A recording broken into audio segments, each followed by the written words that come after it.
अस्सलाम वालेकुम दोस्तों, मैं हूं शाहिद हुसैन। उम्मीद करता हूं आप सब खैरियत से होंगे। मेरा यूट्यूब चैनल और फेसबुक पे देख रहे हैं। इस वीडियो में हमने आपके सामने एक बहुत बड़ी इंतहाई अहम खबर शेयर करनी है। तस्वीरें हमें मौसूल हुई हैं भारत रब्बूपुरा से और मोमिन मलिक साहब को बहुत बड़ी और बल्कि पहली कामयाबी मिली है अदालत से रजू करने के बाद। पुलिस ने उनसे कोऑपरेट नहीं किया था, लेकिन अब अदालत ने जब उनको हुक्मनामा दिया है, अदालत ने जब उनके हक में हुक्मनामा जारी किया, तो उसके बाद फिर पुलिस मजबूर हो गई है उनके साथ तामुन करने पे। अब क्या तफसीलात है, असल कामयाबी हुई क्या है, वो डिटेल आपका इस वीडियो में हम शेयर करेंगे। कुछ और बातें इस वीडियो में भी आपसे शेयर करनी है। देखिए, जब से मोमिन मलिक साहब इस केस में, हमने गुज़श्ता रोज उनसे जो बात की लाइव में, तकरीबन 28 मिनट उन्होंने गुफ्तगू की और 28 मिनट में उन्होंने तमाम संविधान और उसके बाद फिर चाहे हिंदू कल्चर है, मुस्लिम कल्चर है, हिंदू लॉ है या मुस्लिम लॉ है, उस हवाले से उन्होंने तफसीली बात की, जो आज तक यानी कि 8 महीने तक बहुत सारे लोग सवाल पैदा कर रहे थे कि जी एपी सिंह ने ये कह दिया, सीमा ने ये कह दिया, इंडियन कानून या वहां के पुलिस ताउन नहीं कर रही। वो सारी चीजें, उनका सारा निचोड़, उन तमाम सवालों के उन्होंने जवाब दिए कि बुनियादी तौर पर हो कैसे सकता है। बेसिकली जब वकील, कोई भी वकील हो, एपी सिंह नहीं, कोई भी प्रोफेशनल वकील हो, जब वो केस लेता है अपने पास, तो तमाम तर उसका जायजा लेता है, इंक्वायरी करता है, इन्वेस्टिगेशन करता है, और उसके बाद फिर जब इस नतीजे पे पहुंचता है कि वो सही डायरेक्शन में खड़ा हुआ है, कहां वो केस को किधर ले जाएगा तो उसको कामयाबी मिलेगी, जिसके साथ वो कमिटमेंट कर चुका होता है, उसको किस तरह उसने कामयाबी दिलवानी है, उसके बाद फिर जब वो लग जाता है अपने पेशे के हिसाब से, अपने रुतबे के हिसाब से, अपने अपने लगन और जोश और जज्बे से, तो यकीनी तौर पर वो अपने क्लाइंट को, अपने जो भी उसके आप साइल कह सकते हैं, उनको वो इंसाफ जरूर दिलाता है।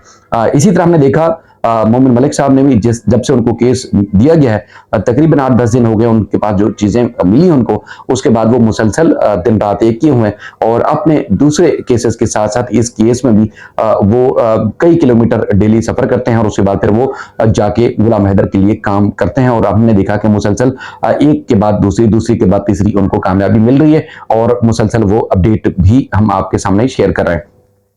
रब्बूपुरा पुलिस से मोमिन मलिक साहब पहुंचे। उन्होंने कल बताया था कि जब वहां पहुंचे थे तो पुलिस से उन्होंने कहा कि उनको डॉक्यूमेंट चाहिए। उन्होंने उनको एफआईआर नंबर 159 2023 चाहिए, लेकिन पुलिस ने उनको देने से इनकार किया। उन्होंने चार्जशीट देने के हवाले से भी कोई पेशरफ्त नहीं की। जिस तरह आपको बताया गया कि 2 थानों की पुलिस इस मामले में इन्वेस्टिगेशन कर रही है, लेकिन 7 महीने बल्कि लगभग 8 महीने गुजर जाने के बावजूद international case, highly reported case, जो कि मीडिया और सोशल मीडिया पे रिपोर्ट हो रहा है, मेरा नहीं ख्याल कि कोई और केस तारीख में इस तरह रिपोर्ट हुआ हो या शायद आने वाले दिनों में रिपोर्ट हो, वो केस जिसमें पुलिस और एटीएस ने और वहां की जो रेलिवेंट डिपार्टमेंट है, उन्होंने गफलत और लापरवाही की आला मिसाल कायम की।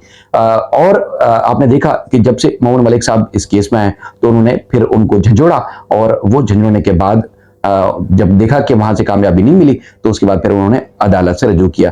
वो लोकेशन, वो तमाम पिक्चर्स, वो तमाम तस्वीरें, वो तमाम सबूत उन्होंने शेयर किए जो वहां पर पहुंचे और उसके बाद फिर उन्होंने वो तमाम तफसील भी हमारे सामने शेयर की। मैं आपने स्क्रीन पे देखी भी होगी और आप देख रहे होंगे कि वो मुख्तलिफ थानों में गए, उन्होंने जो है वो उसके बाद फिर अदालतों में गए, मुसलसल वो जाते रहे और उसके बाद फिर वो अपडेट करते रहे। लेकिन चूंकि बहुत सारे लोगों की आदत होती है कि वक्त से पहले वो अपडेट करते हैं, लेकिन उन्होंने काम होने के बाद अपने क्लाइंट को बाखबर रखने के लिए, उसको अपडेट देने के लिए, उसको बाखबर रखने के लिए उन्होंने इतला दी कि ये कुछ हो गया है, ये कुछ होने वाला है, ये हो गया, मैं यहाँ पहुंचाऊं, मैं यहाँ पहुंचाऊं। क्योंकि अगर ये गुलाम हैदर इंडिया में होते तो यकीनी तौर पर वो अपने वकील के साथ उसी तरह सफर कर रहे होते, या जब हम यहाँ देखते हैं कि वो क्लाइंट जो है अपने वकील के साथ जद्दोजहद में साथ होते जब उनको कहीं इंसाफ लेना होता है। तो बहरहाल मोमिन मलिक साहब जो है वो वहां पहुंचे और ये जो पुलिस जेवर कोर्ट है, आज वहां पेश हुए। वहां की लोकेशन भी उन्होंने सेंड की, मैं कोशिश करूंगा कि लोकेशन भी आप देख सकें। जब वो वहां पहुंचे तो उनको अदालत के हुक्म के बाद पुलिस ने एफआईआर की सर्टिफाइड कॉपी, जी हाँ, तस्दीक शुदा कॉपी उनको अदालत के हुक्म के बाद पुलिस ने फराहम कर दी है। अदालत ने पुलिस को पाबंद किया था, जेवर कोर्ट ने, कि इनको कॉपी फराहम कर दी जाए, चूंकि जो 7 पेजेस पर मुश्तमिल एक एप्लीकेशन थी, एप्लीकेशन में लिखा गया था वो तमाम इंसिडेंट के 4 तारीख को, 4 जुलाई 2023 को सीमा के खिलाफ, मित्र पारुल के खिलाफ एफआईआर हुई थी।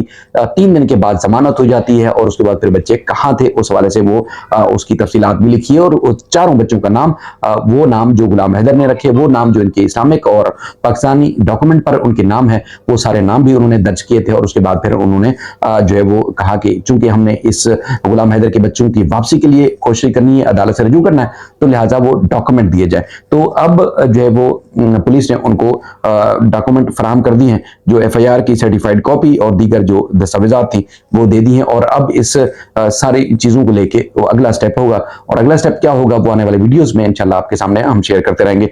जो जो अपडेट्स हैं इस मामले में, जो जो मोमिन मलिक साहब हमें अपडेट एज ए क्लाइंट गुलाम हैदर फराहम करते हैं, हम सिर्फ इसलिए आपको अपडेट रखते हैं, आपको बताते हैं कि आप चूंकि एक अरसे से जुड़े हुए हैं, गुलाम हैदर के साथ जुड़े हुए हैं, और आप भी चाहते हैं कि एक मजलूम बाप को उसका राइट मिलना चाहिए, एक मजलूम बाप को उसका हक मिलना चाहिए। देखिए, अगर एक बात की जाए बेसिकली इंडिया और पाकिस्तान के, हम अगर चंद लोग भी कोशिश करें तो शायद बेहतर ना हो सके।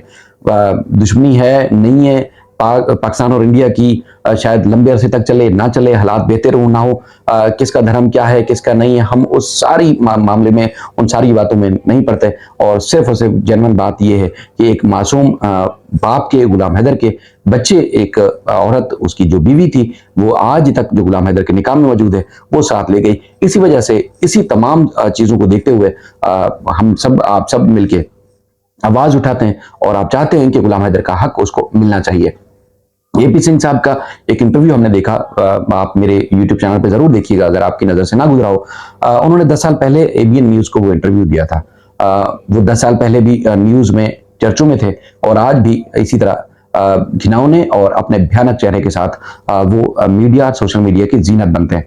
10 साल पहले उनका चूंकि वो निर्भया केस में जो एक्यूज से, जो मुलजिम थे जिन्होंने रेप किया था, और उसमें एक्यूज की केस की वो पैरवी कर रहे थे, वो एक्यूज साइड से थे, तो वो उस वक्त औरत को निर्दोषी ठहराते थे, करार देते थे कि एक औरत के साथ अगर जिन लोगों ने रेप किया है, वो बेसिकली मर्द जो है उसके कसूरवार नहीं है, बल्कि औरत ही कसूरवार थी।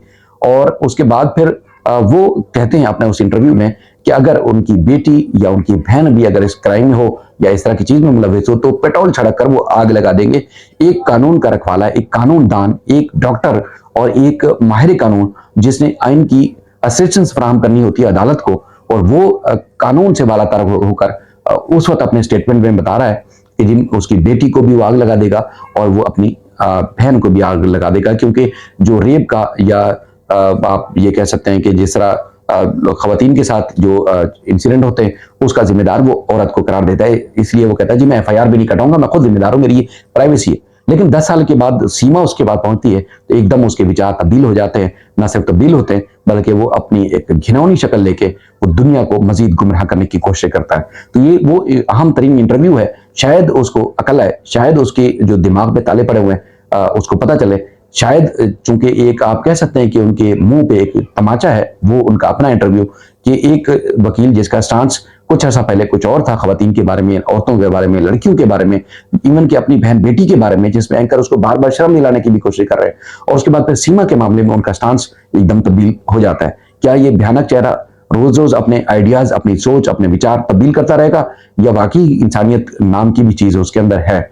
बार हम उम्मीद करते हैं भारतीय आवाम से, भारतीय लोगों से, हिंदू से, मुसलमानों से और तमाम वहां के लोगों से, तमाम इदारों से कि वो गुलाम हैदर का, मोमिन मलिक के कौंसल के होने के नाते मोमिन मलिक साहब का भी साथ देंगे और यकीनन उनको इंसाफ दिला के रहेंगे। मोमिन मलिक साहब का जिन जिन लोगों ने कल इंटरव्यू दिया, क्योंकि बड़ा तफसीली इंटरव्यू था और पूरी डिटेल के साथ उन्होंने बात की, लोगों ने ना सिर्फ उनको दुआएं दी बल्कि एक गुलाम हैदर के लिए उम्मीद की किरण उनको करार दिया है। और चूंकि ये सोशल मीडिया का प्लेटफॉर्म हमने रखा हुआ है इसलिए कि मजलूमों की आवाज बुलंद करने के लिए, तो हम कोशिश करते हैं कि हम इस तरह इस प्लेटफॉर्म के जरिए आवाज उठाते भी रहते हैं और इंशाल्लाह उठाते भी रहेंगे। मोमिन मलिक साहब एक माहिर वकील हैं। मोमिन मलिक साहब एक जबरदस्त इंसानियत के मालिक हैं। मोमिन मलिक जैसे इंसानों की वजह से भारत का नाम आज जिंदा है, भारत का नाम मजीद रोशन होगा। उम्मीद है कि मोमिन मलिक साहब ये इस केस में गुलाम हैदर को उनके हक दिलाकर, उनके बच्चों का उनको हक दिलाकर, उनका राइट्स दिलाकर, उनको उन तक पहुंचाकर ये अपना नहीं बल्कि पूरी भारत का, पूरी नेशन का, पूरे देश का नाम रोशन करेंगे। और हमें उम्मीद है कि मोमिन मलिक से कि वो अपने एक प्रोफेशनल वकील के होने के नाते वो इतना बड़ा काम अंजाम देके गुलाम हैदर को इंसाफ दिलाएंगे और अपने मुल्क और कौम का नाम रोशन करेंगे। हमारी नेक तमन्नाएं, नेक ख्वाहिशात उनके साथ है। और बेशुमार चीजें हैं जो घंटों आपसे डिस्कस हो सकती हैं, घंटों आपसे डिबेट में हम बात कर सकते हैं। इंशाल्लाह आने वाली वीडियोज में आपके सामने जरूर होंगे। अपना ख्याल रखिएगा, अपनी दुआ में खास तौर पर जरूर याद रखिएगा। अल्लाह हाफिज।